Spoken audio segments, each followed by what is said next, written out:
Hello and welcome back to the WellBe Podcast, a weekly series designed to help you learn, expand what you thought was possible, and become as empowered as you can possibly be in your health. I'm your host, Adrienne Nolan-Smith, a board-certified holistic patient advocate and the founder of WellBe. And today I'm bringing you a brand new episode with Dr. Christian Gonzalez, a naturopathic oncologist, i.e. a cancer doctor and a naturopath, all about how you can prevent and treat cancer as naturally and successfully as possible, and most of all, stop it from coming back. Before we jump in, if you've ever listened to the WellBe podcast before and you haven't yet left a review, please do so now. You don't even have to stop listening to this episode. Just scroll all the way down on the WellBe podcast page in your app and click Write a Review. Then give it a few stars and a few words, and then press Submit in the top right-hand corner, and boom, you're done. It's super fast and easy, but actually very important for any podcast, so thank you for doing that now.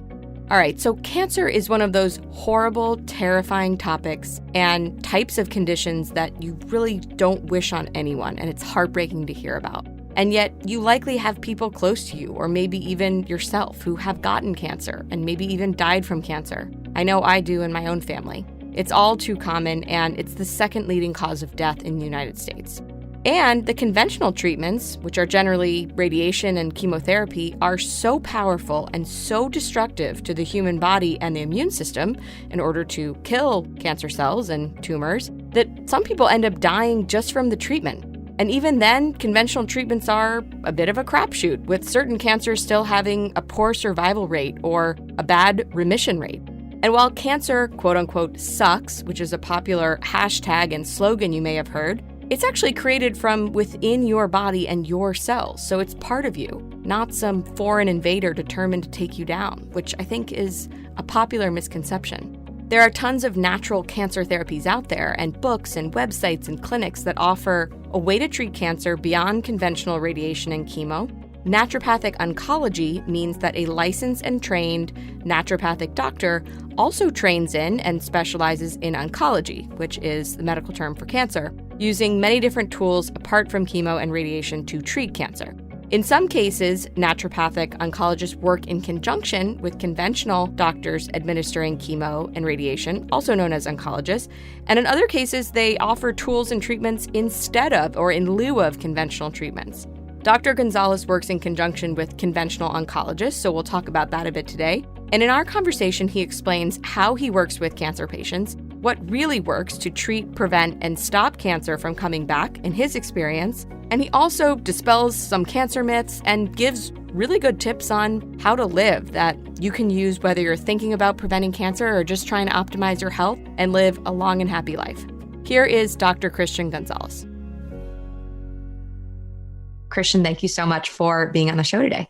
What a pleasure to join. If I can impart any of my experience with anyone, new audience or audience who's heard me speak before, then, that's the blessing in itself. So thank you for bringing me on the show.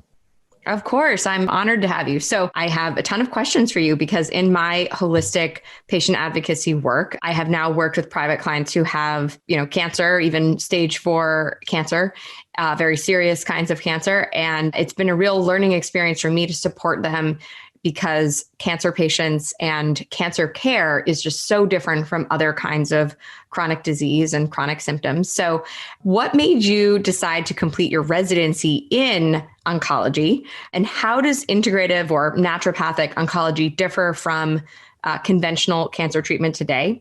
Because I'm sure a lot of people listening to this haven't gone through it, so aren't exactly sure what it entails. And also, what drew you to naturopathic oncology over mainstream or conventional oncology? I guess to understand what drew me, it would be better to lay the foundation of, I thought I was going to be a dentist and I was in dental school, and my loved one, my mom got sick with breast cancer in my, right around the end of my first semester, right before the holidays. And it was interesting to see when I came back home and I went with her. I was home for 3 weeks. When I went back home I went to her visits, I noticed how much of a disconnect there was between lifestyle, nutrition, and the traditional cancer therapies that were given between the whole team. And then I saw the nutritionists following really the protocols that a lot of the time are sponsored by these big companies, right? So give it, my mom went home with like a whole box of like Boost and Ensure, right? And I don't know if the viewers or listeners know about this, but these are super sugary, calorically dense, which is great. That's what, we want to give cancer patients who are losing weight. But at the expense of getting good calories, you're getting a really crappy product, super inflammatory product, high sugar, super processed, something that we can do better at. So I was just really interested at looking at this because at the time I didn't have nutritional training, but I understood that there could be better. And, over the next year, she got more and more sick and passed away. But it really drove me to go into oncology and go into my residency in oncology because I wanted to understand how we can bridge a gap or do better by these patients, right? Because essentially what we're doing in cancer right now is symptom management and hopeful for curative. And a lot of people, they get traditional cancer therapy and it's a curative result. But more people, much more people, the result is that it comes back much more aggressively. And it's because there's a major gap in cancer care. We're not looking at the preventative aspect first and foremost. How are we empowering people in their 20s, in their 30s, in their 40s, right, to prevent cancer? Because there's evidence-based interventions that do. But we're also treating the end stage manifestation of the body, right? So the body is creating a cancer for a certain reason, and we're not working with the body, but instead removing it. Just like a callus is in the hand. It would be silly to go to a callus doctor and get radiation and chemo to remove a callus when essentially you're doing the same thing when you get back home and they say you're callus free and you get back home and then you create another callus, right? The major gap is that we don't empower folks who their results show no cancer to go home and know what to do. What caused the cancer? How do we prevent it? One of the most cringeworthy things that I hear when I was in my residency was when an oncologist goes, your scans are clear. Go back home. Go back to the life that you had. Go back to doing what you do. Live life. Great, live life, but make those interventions. But unfortunately, those oncologists are not tooled. It's on their tool belt, those interventions, nor is it with the nutritionist, nor is it with anyone else. In comes people who are trained like naturopathic or functional doctors to bridge that gap in oncology. And it's very simple. In my residency, integratively, I helped cancer patients go through chemo, radiation, and surgery. It's day and night. The patients who chose to work with naturopathic oncology, the department, went through all three treatments much, much better. I'm talking about day and night better than if they chose not to, right? Chemotherapy will beat you up. Radiation will beat you up. Surgery will beat you up. Most people get these in the span of 6 months. So helping these people, holding their hands, giving them the evidence-based protocols that helps reduce inflammation, helps reduce nausea, right? Helps them gain their strength, their energy, their gut issues. We can support that so they go through it much stronger. But the biggest intervention that we need to do, the biggest by far in cancer care, two, the preventative aspect before cancer, and then after cancer care going, hey, why don't we now look into why cancer came? Why did it grow? Why are there weeds growing in this soil? Let's fix the soil rather than just letting it stop at the point where it traditionally does, where we go, look, we got rid of the weeds, it's fine. We have to understand why the soil is that's the composure of the soil, and how do we do better by it? That's the main intervention that we do. Thank you for sharing all of that. And I'm very sorry to hear about your mom. My main inspiration for founding WellBe and the work that I do came from losing my mom too. So a lot of us, it's very personally driven, but I think that helps keep you going when things get challenging because you have a problem you're really trying to solve. And there's no better way to be motivated to solve a problem than knowing that you had it yourself or that you experienced, being a caretaker for somebody that went through that. I have two questions based on what you just said. So a sort of standard of care, conventional oncology treatment or protocol right now involves going through chemo, radiation, maybe not both unless you definitely need both, and possibly surgery if you have a tumor that you need to remove. Are there any other parts of it these days that involve, a certain dietary protocol, supplements, anything else? Or is that really it?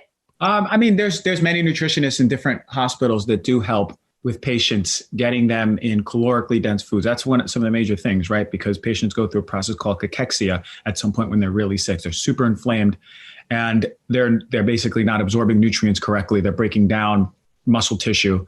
So a lot of their focus is in that. That's basically cancer care nutrition, is getting these folks to eat enough calories to maintain weight, to have energy, and to go through these treatments, these really rigorous treatments, as strong as possible. Okay, so it's more around making sure that they don't waste away rather than changing the diet that possibly could have contributed to that. That's not that's not an intervention. That's not an intervention. No, not under the roof of a hospital, any hospital. That's not the intervention. It did seem that way from my experience as someone's patient advocate who was going through that with a conventional oncologist. But, I didn't want to say that was the situation everywhere. It sounds like that is sort of the standard of care. So you mentioned changing, which makes a lot of sense to me, the soil when you're trying to understand where cancer came from to make sure it doesn't come back, which is a huge risk when going through cancer treatment, is that it's going to come back. And to also make sure that you support the body the best way that you can so that it actually responds well to that radiation and chemo and all of that. It's so tricky, but why is there so much cancer today? I've heard people react so strongly and nastily on social media to myself and other people in the integrative functional medicine world when there's any suggestion that you could have done something, about getting cancer, that it's not random. It's very sensitive topic. You obviously have a lot of statistics. I'd love for you to explain, why is there more cancer today? What's happened in the last, 60, 70 years to create this rise? Or are we just more aware of it today? And there's always been the same cancer rates for the last, couple hundred years or something. No, there hasn't been the same cancer rates, but we are more aware of it. So we're diagnosing more of it. So we're seeing more of it on paper.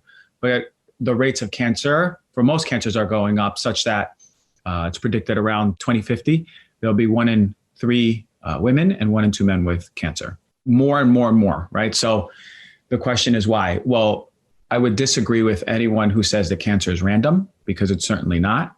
We have genetic predispositions. That's why cancer, quote unquote, runs in the family. But that genetic predisposition is about 10% of cancer, right?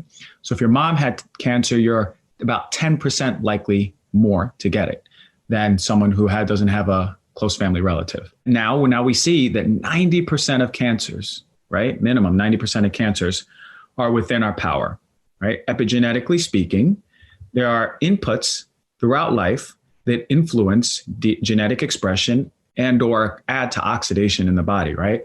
So yes, this is where diet, this is where infection, this is where inflammation, this is where blood sugar, this is where environmental toxins come into play. This is where stress, trauma, chronic stress, childhood trauma, these are all things. See, cancer is certainly not just 1 or 2 things. Very few and far between do people fully reverse their cancer just by going, oh, look, I just changed my diet to a better diet. I love that. And I've seen that happen, actually, cancer completely reversed based on that. But it's few and far between. When I came into residency, I was like, oh, everyone just needs to eat more vegetables. Why wouldn't, the standard American diet, of course, it's going to cause cancer. Then I learned that it was just a huge pie with many different elements, many of which I just mentioned. So yes, I would strongly disagree with people who say cancer is random and, it's just a roulette and we don't know, one of us is going to get it. That's the most disempowered statement you can make. The most empowered statement you can make is go, okay, I wasn't taught this. Not many people are talking about it. So I forgive that. I forgive myself, right? Even if there is a cancer patient who has cancer now, you don't look back and go, I'm in a place where I could have done better. It's not on you. It's unfortunately, we as a society in the medical field don't put that information out actively as we put out, you have cancer, come to this hospital and we're going to do the best job. We put more money in that. More money should be in what preventative aspects can we do? How do we balance hormones early on to prevent things like breast cancer, ovarian cancer, right? How do we eat better? What foods are evidence-based foods that reduce oxidation in the body to prevent cancer, right? What role does blood sugar play? So many Americans are pre-diabetic and diabetic. Actually, it's going to be about half at some point in the next 20 years. That's crazy, right? So how do we optimize the soil? And these are all the aspects that I mentioned are soil. What about stress? In America, it's funny, you go to Europe and you're like, wow, they just stress so much less than us. It's pretty wild. They just take them times to themselves and they really value dinners with family and community. Interestingly enough, what is the role that stress is the main biological agent in our whole body? That will age us biologically more than anything, chronic stress, about 9.5 years. What is that? What does that do for the whole body? You see what I'm saying? Like, this is aspects to the soil. Unfortunately, Americans and most people don't like to hear this because we don't want to do the work. We'd like to be exactly where we are. And then once an issue comes, give me medicine, give me medication to suppress it, feel better, get it out of here, and then continue on the path that we were. Unfortunately, it takes work. It takes interventions. It takes lifestyle. It takes prioritizing your health, which is something that a lot of us aren't ready for. But I'm not here saying you can fully prevent cancer by doing all these things. What I can say is you will be, I guarantee, in the best place possible to prevent it, even if your mom, your dad, your brother, your sister had cancer. I love that the way that you switch that on its head, because I've heard parts of what you just said, but not in this way that, like, I'm not saying, you can totally prevent it, but you will be in the best place possible. And also you'll look your best, feel your best, your risk for other chronic diseases will go down if you do the things that evidence and research is showing do help to prevent cancers. I've noticed it's the not wanting to do the work, but also not wanting to think it's, that there's any blame or fault or just not being able to deal with any feelings like that come up. And, I've had to, as a patient advocate, remind a lot of chronic disease patients that those feelings are going to come up whether they're justified or not. Yeah. So you have to be able to be in a place, which is where the mind-body medicine comes in, to forgive yourself, to talk openly with yourself. And if you have any sort of feelings of guilt, or understand them, whether they're justified or not, move forward. There's nowhere to go but forward. So I think that a lot of this, like, cancer is random, how dare you suggest that I can do something about it, comes from, like, also this not wanting to deal with any sense of, I could have done something, or guilt that might come from, having a diagnosis. So I asked you about the role of genetics in cancer risk, which you just talked about. Are there any cancers where lifestyle plays more of a role than other cancers? When it comes to things like exercise, breast, prostate cancer, colon cancer are the major ones that we see. This is what I always say.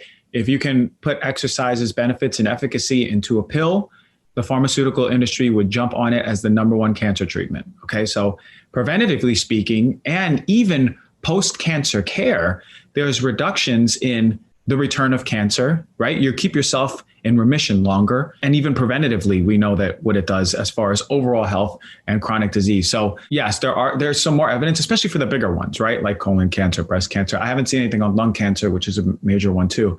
But then that brings the intervention of, like, environmental medicine, right? The second leading cause of lung cancer is radon.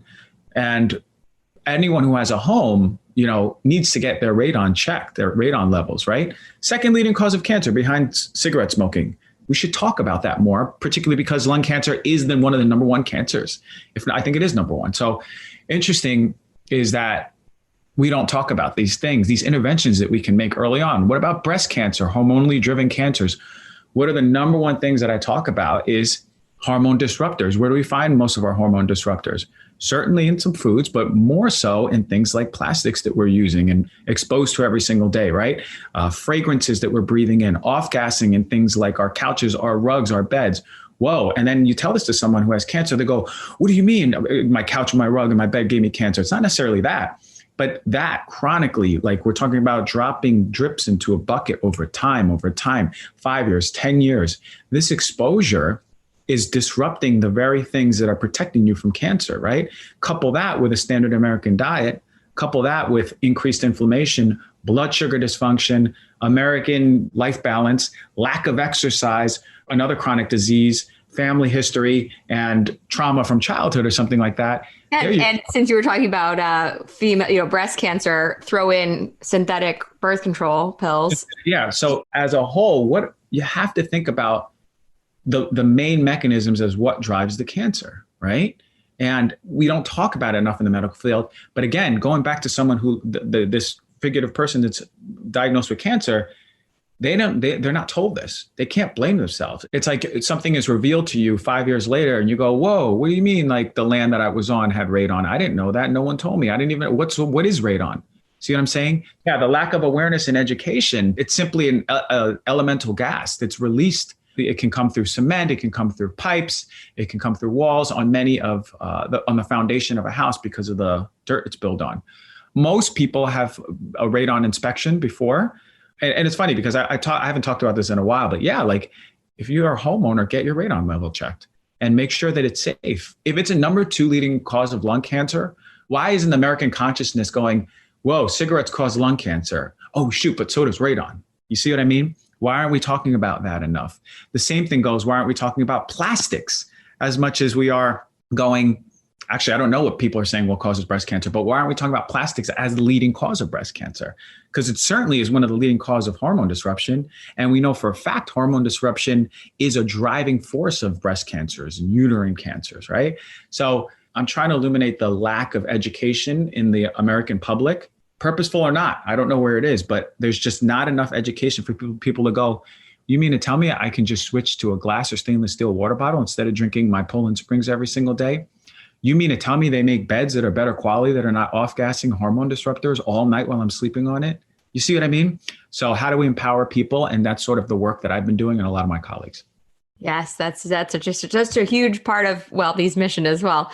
I want to circle back to the kind of conventional cancer therapies, specifically radiation and chemo. You were talked about how they were very, very serious and hard on the body, even though they can be life-saving. But, in order to get there, your body goes through hell. Immunotherapy drugs, these are new in cancer treatment. And it seems like a more promising solution than some of these like knock you down, drag you out treatments like radiation.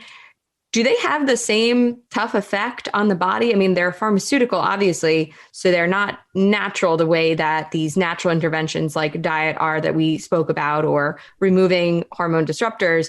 But do you think it's a little bit more of a naturopathic solution than chemo and radiation? I think in 50 years or 70 years, we'll look back and we'll go, oh my God, how are we treating cancer like that? That was barbaric. It was brutal. It was not sophisticated. I think we are moving towards more sophisticated approaches. And to say that, I mean, there's a spectrum of chemo, right? Some of the chemos are really, really tough on the body. Some, patients go through it. You can tell they're going through some treatment, but they're much stronger, right? And it depends on different other factors too. The constitution as a whole of the person, their health before the intervention. As far as immunotherapy, it seems like it has less of a symptom profile, right? Side effect profile. The risk, though, with immunotherapy is that it can provoke an autoimmune disease, right? So let's say I'm getting immunotherapy for my lung. Unfortunately, at some point, there's a risk, and it's there, the risk that my body can start attacking my liver, right? My body can start attacking my eyes. So that's a problem. But you see how it's still not sophisticated enough, but I think it's moving towards the right direction. With that said, immunotherapy is not indicated for all types of cancer.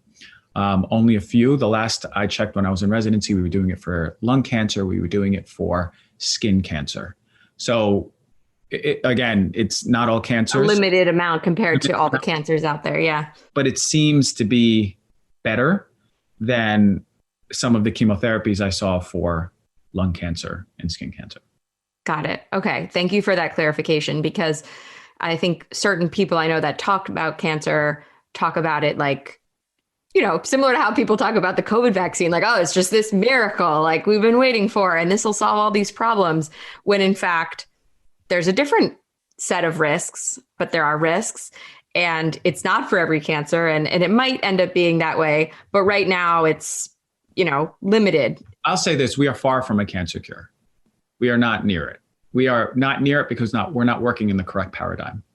The paradigm we're working in is, oh, there's a tumor. How do we get rid of the tumor as fast as possible? We will find a cure for cancer when we understand why the body is in the state that it is, right? When we understand how to work with the body, that's when we will find a cure. We're on the wrong baseball field, right? We're in the Oakland A's athletic field when we should be in LA Dodgers one, where that's the answers. You see what I mean? Completely wrong field. I feel like Oakland people would take some. I know. Or vice versa. I lived in both. That's why it's the first thing that came to my head. That's funny. Just as you were saying that, I was thinking about even the way that people speak about it. Like there's a big hashtag on social media, cancer sucks. I'm sure you've seen that given your work. And it's, to me, such a, I think, incorrect way of thinking about the process, because it's making this tumor inside you the enemy, like this vicious, villain of a tumor that ended up there. Meanwhile, your body created that tumor. It's part of you. It's inside you. I think once oncology, and I don't think this will ever happen, but once oncology goes, damn, why don't we just change this whole paradigm and really figure out, why don't we work with the body instead of villainizing everything? And look, I understand where they're going. A tumor will kill you, right? If a tumor is impinging on an organ that is essential for life function, which is essentially all the organs, then it will kill you.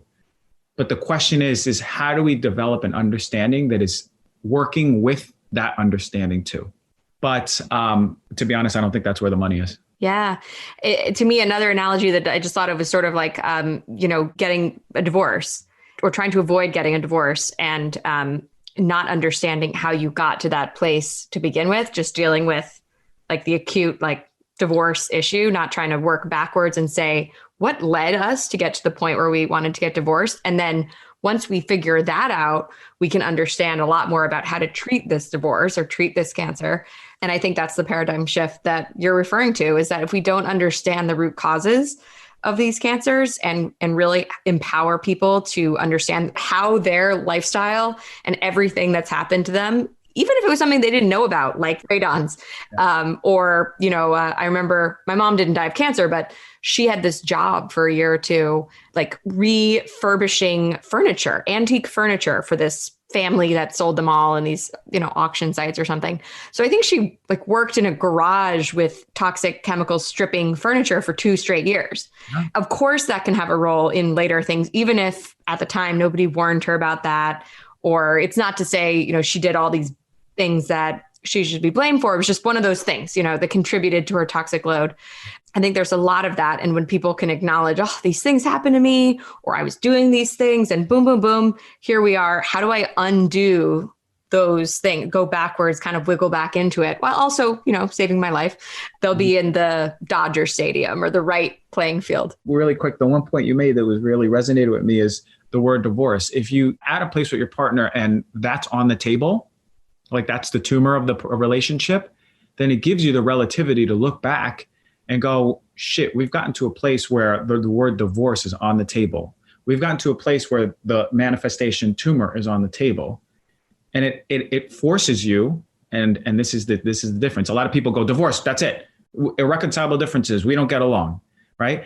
Same thing, we go, tumor, that's it. Cut it out and get back to old living.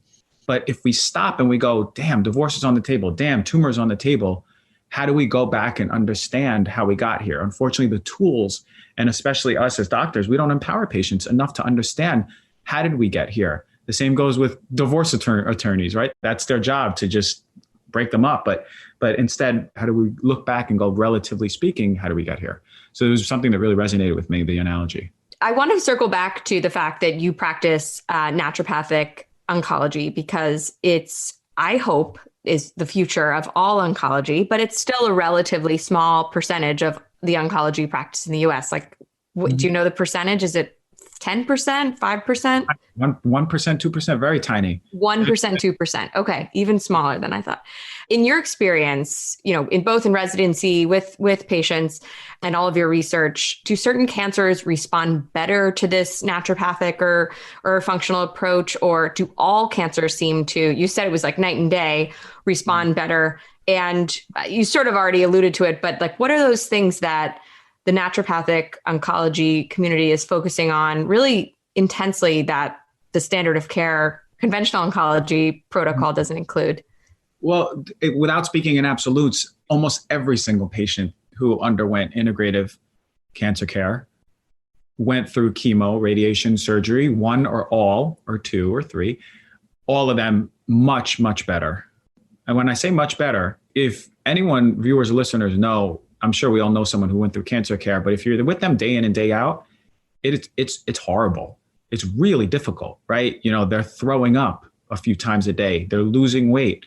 They have zero energy to get up, right? Seeing them as a shell of themselves is very difficult, even the losing the hair process. So there are interventions evidence-based interventions in studies that we see are helpful. So the way that I worked in my program is, of course, the only intervention we can give has to be safe or effective. So the whole toolkit that we worked with was based on the evidence. And fortunately enough, when we do those evidence-based interventions, these patients do much better through treatment. Now, at the time, I couldn't follow them over the years. The design was that I just saw different patients all the time. I wasn't working with one patient over time or a group of patients. So, and nor did we run any studies going, okay, what about 2 years, 3 years, 5 years, 10 years following these interventions? And it sort of hazes because then you go, okay, well, look, they're cancer-free after 10 years. Was it the conventional therapies exclusively? Was it the naturopathic therapies exclusively? Or was it both synergistically? But the better question is to go, how do we get this in every single hospital, right? And look, I have no stake in this. I don't practice anymore. So I don't see cancer patients. I haven't in the past 2.5 years. But I believe that every single cancer hospital in America and in the world should have at least one integrative naturopathic oncology expert on hand to help these patients, because it's incredible. It's incredible. They get a mastectomy. We support them 5 days before, 5 days after. They're out of the hospital. Symptoms are better, reduced inflammation, reduced swelling, reduced pain.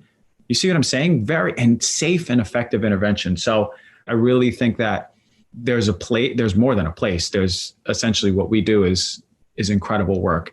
And I know you're probably going to ask, where does someone who's listening find it? They can go into oncamp.org. That's the Oncology Association of Naturopathic Physicians.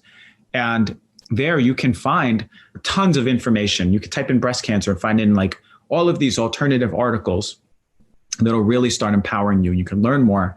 But at that, you can go into the database in your location and find. Now, it's not in all states, but if it's in your state or close to your state, you can find the nearest practitioner who's an expert in this, right? Who has seen thousands of cancer patients like me, right? Who has taken the board certification tests, right? So this is an expert that I need to work with. And how great is that? So even if you're in a hospital, you can have an integrative practitioner working with the team in the hospital. Now, most oncologists don't even want to be involved in that. That's fine. But I've came across many oncologists who are like, hey, let's work together. This is how it should be. Teach me some stuff. How do we work on this? I go, yeah, let's work on this. Why are we doing this? The collaboration is beautiful because that energy is so much better for the patient. I've had people ask me in the past, okay, so if I have a naturopathic oncologist or holistic, functional, all these terms, do I even need a conventional oncologist then?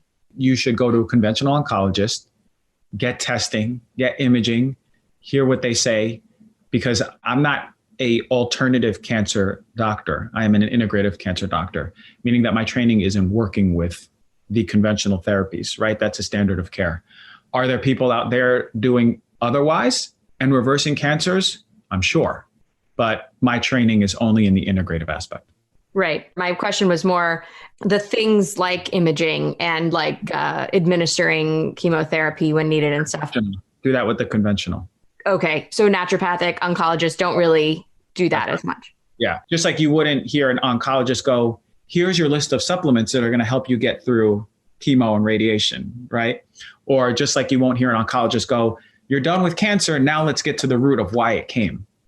Unfortunately. But I think people feel it should be that way. That's what's so confusing. Of course it should. Of course it should. There's no question. Every oncologist who practices cancer care, right? Oncology, every oncologist should be equipped with the tool belt to go, now that we've gotten rid of the tumor, let's find out why you had cancer.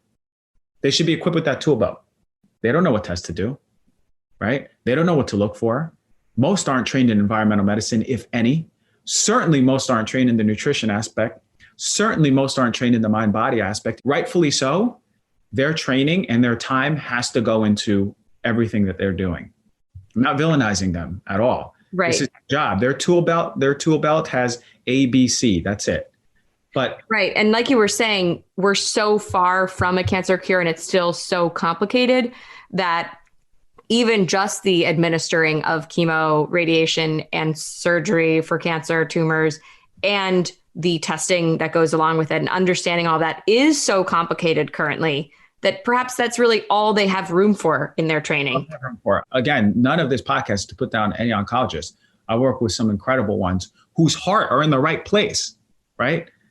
But they're only trained to treat the end stage manifestation, right? Basically, these are experts in treating the end stage of divorce, like divorce. That's it. They only treat the divorce aspect. I was just about to say, they're like the best of the best divorce attorney. They're not supposed to help you understand how to save your marriage or what happened and how you could be a better spouse to either this person or the next person. They're just here to get you the most money and the best settlement from this divorce. Exactly. But you see how incomplete that is. You see how that's maybe 5%, 10% of care. The best model is, all right, let's get a divorce attorney in case we do get divorced. But if and when there is the time where we go, let's fix this, let's get healthier, let's salvage this, right? Let's save a life. Let's take that microscope, which covers more, right? So I said A, B, C. What about D to Z? D to Z needs to be covered. We're going home with that completely in the unknown. Let's put the magnifying glass on there and go, whoa, okay, here's some education, here's some interventions, like knock on wood. I mean, every single cancer patient I had in my life after residency, -1 is cancer-free, with the longest one being 7 years cancer-free. And this was stage 3 breast cancer, an aggressive one. She's exclusively doing naturopathic therapies at this point. See what I mean? She's exclusively changing her lifestyle. We did every single test, and that's incredible. That's incredible. The fact that we can restore health to these people. We can fix the soil. Essentially what I was doing when I was practicing was fixing the soil. Now I'm educating people on how to fix the soil themselves without even taking money out of their pocket and paying, which is interestingly enough, right? This is my community. I'm helping people save money, paying naturopathic doctors, save money, paying functional doctors and going, here, do this yourself. So we prevent anything that could have come.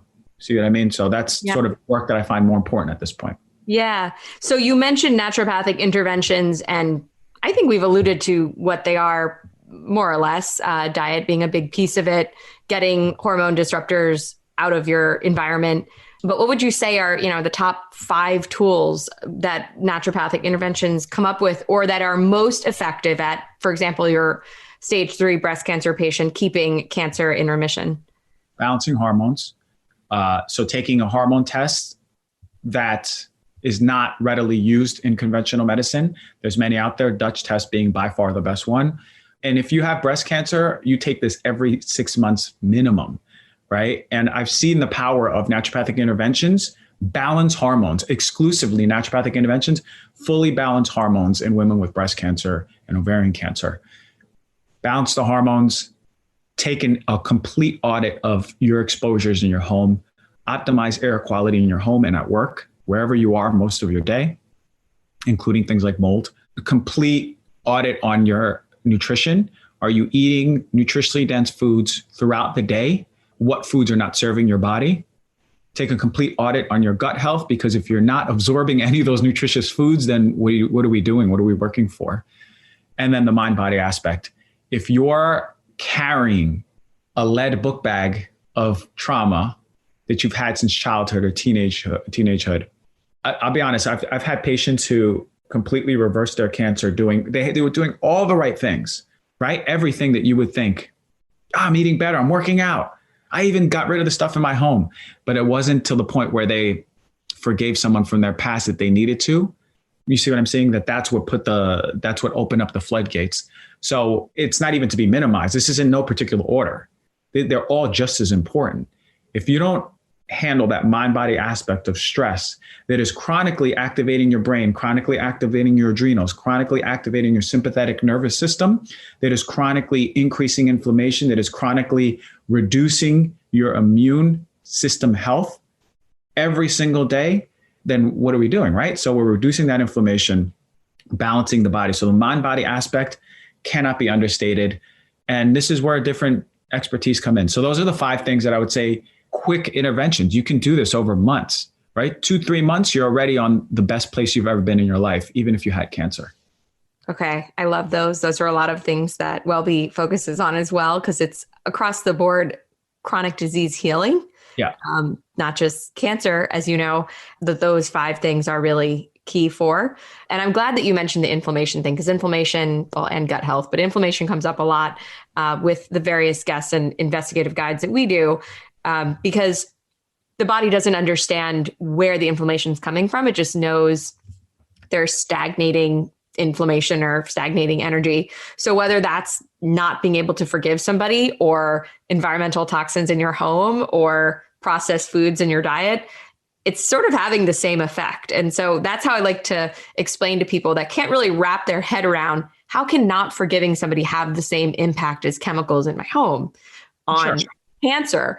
And it's because once it's in your body is treating it all the same. It's just something that's causing the organs and systems to not function at their best.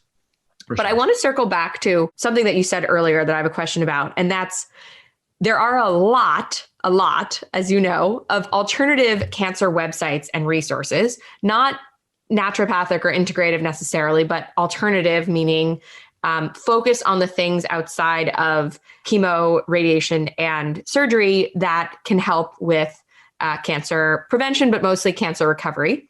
Being in the world of, kind of bridging both, are there any that you advise any cancer patients, your own in the past or currently, against looking into or learning from? Because I've always been sort of you should be able to discern that. I'm not into censorship. At the same time, I've seen some kind of wacky ones out there, and I wondered what your advice is on that topic.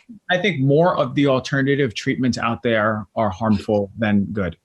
I think there are ones that can absolutely help patients with cancer. I think there's ones that we don't have enough evidence on and are more likely than not safe, but I can't recommend that. I can't, right? My training is only to recommend what we know evidence-based will be helpful. With that said, let's say you are looking to do something outside of the standard and or the integrative model, then this is a question for your integrative doctor, right? Your naturopathic doctor. So they themselves can go, damn, I've never heard of this thing that's going on in Germany, but a lot of conventional doctors are doing it out there, and it's sort of becoming towards a standard out there. So let me do the research. So they can save you the time of going, is this valid research? Is the body of evidence showing that it actually can be helpful? Is it emerging research that it shows it's possible that we can do something? Because a lot of people go, I have cancer and I'm not going to do chemo, radiation, and surgery, or I'm going to do it. It didn't work. I need to go somewhere else, like to this country, to do these things that I heard that my aunt's best friend got cured by. I can't speak to all of that, right? Like there's so much. But I think that this is a really good place for when people find their integrative naturopathic doctor, we can help you. We can go, let me give you the right evidence. You make an informed decision yourself. And even if I say this is not good, stay away, you're empowered to do what you want, but still we're giving you all the information that you need to make a good scientific intervention in your life. Yes. And I believe so strongly that having that integrative naturopathic oncology physician is critical for a cancer patient.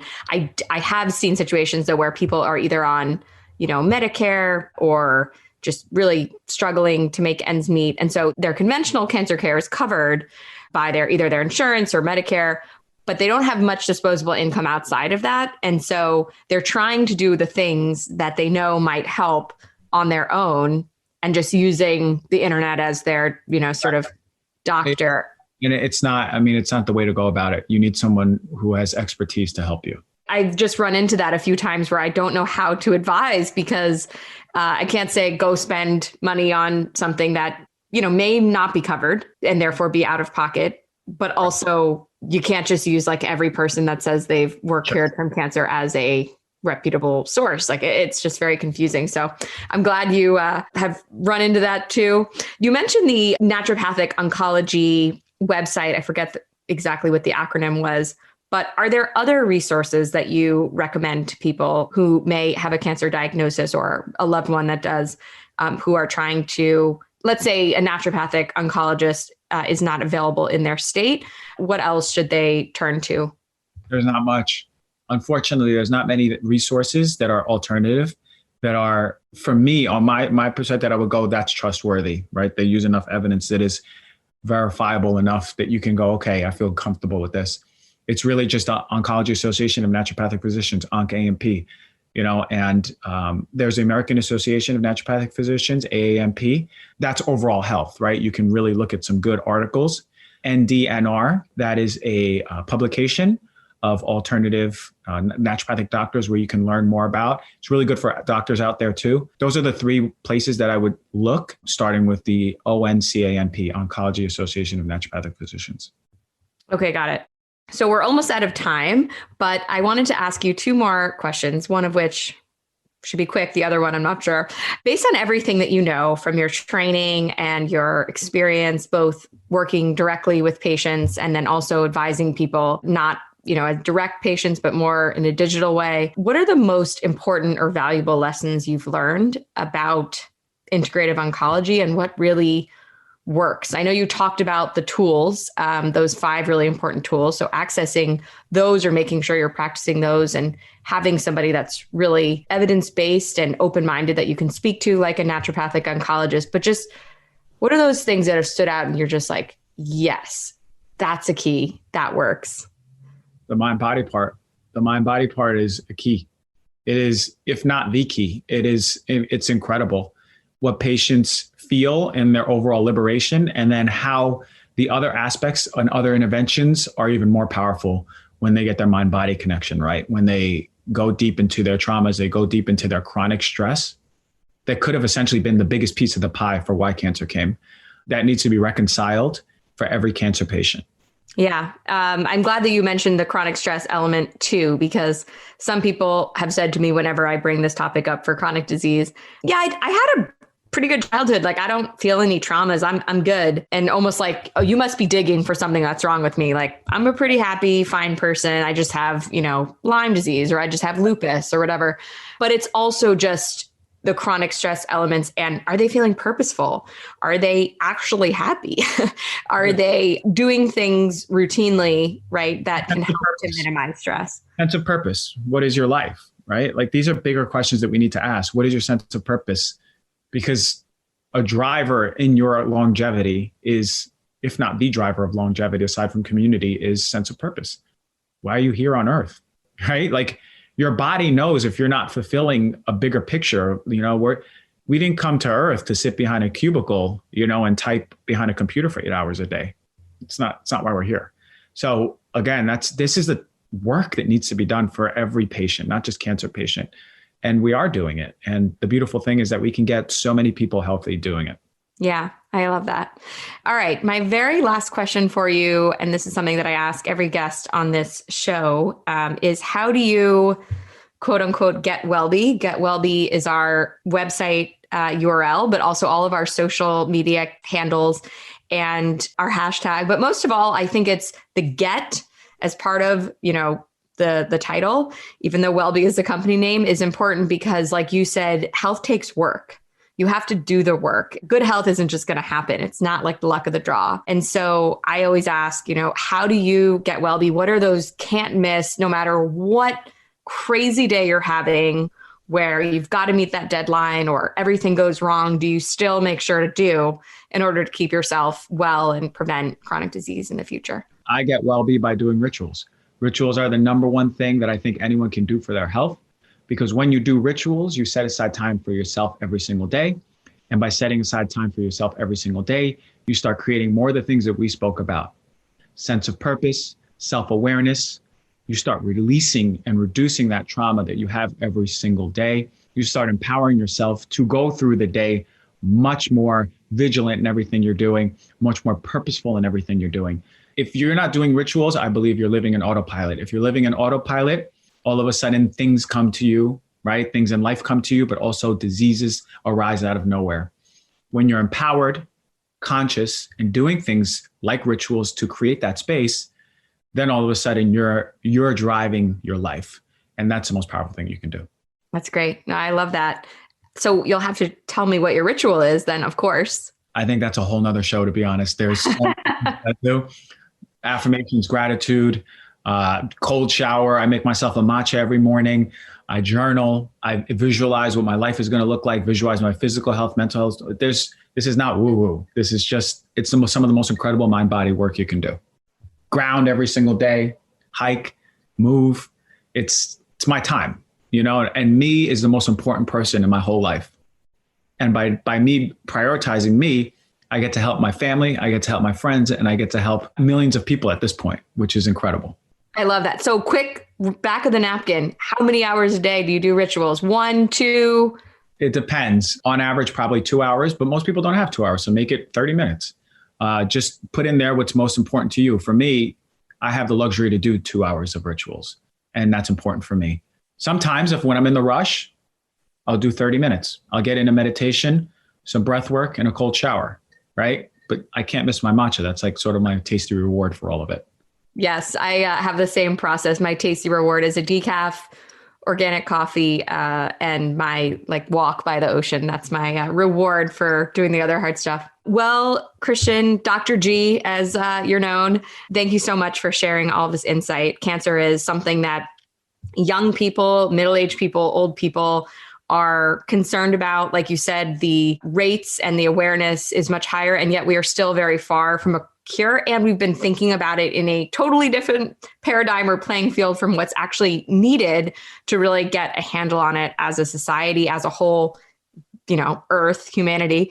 And so the questions and the nerves around it, both when it's in your family or something you're dealing with yourself, and just thinking about it like it's this thing out there that could happen, hearing from you and hearing that there are approaches and certain lifestyle interventions that can really help. And we've seen that with evidence and research, I think should be super empowering and really reassuring that this isn't just something that's inevitable or is going to be a horrible thing to go through. It doesn't have to be. Thank you for all of that. I certainly feel reassured. I'm going to be spending more time tomorrow morning on my rituals. Thank you. Thank you for having me on. I really appreciate it.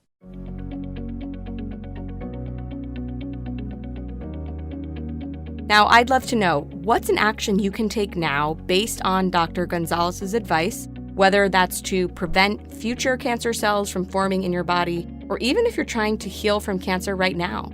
And if you have experience from healing with cancer, using natural treatments or naturopathic oncology, how did you go about it? What did you do?